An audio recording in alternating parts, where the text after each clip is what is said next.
Vamos lá.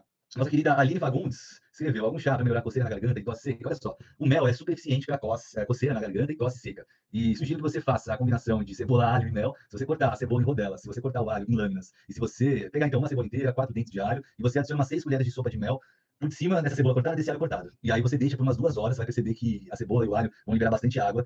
E aí, este mel vai dar bastante volume e você vai consumir 2 colheres de sopa dessa solução que vai ser feita, que é um xarope caseiro, 3 vezes ao dia. Você vai ver a evolução que você vai sentir, o resultado é incrível. Tem muitas opções aqui também, outras publicadas já no meu perfil. Né? Se você pingar na sua garganta também algum óleo essencial, ou até mesmo própolis, você pode ter resultados que é chamado de um sistema de brocação. Muito eficiente também, tá? E se você usar hortelã, se você usar eucalipto, sabugueiro é uma erva excelente também, anis estrelado, erva doce, hortelã, todos eles vão ajudar demais, sabe? Mas adiciona mel em todos os chás que você for fazer, quando o objetivo for melhorar a tosse seca, tá? Gengibre também é muito bom, açafrão é muito bom. Eu publiquei esses dias um xarope caseiro que é xarope cura tudo, né? Entre parênteses, porque realmente traz muitos benefícios, vale a pena vocês fazerem.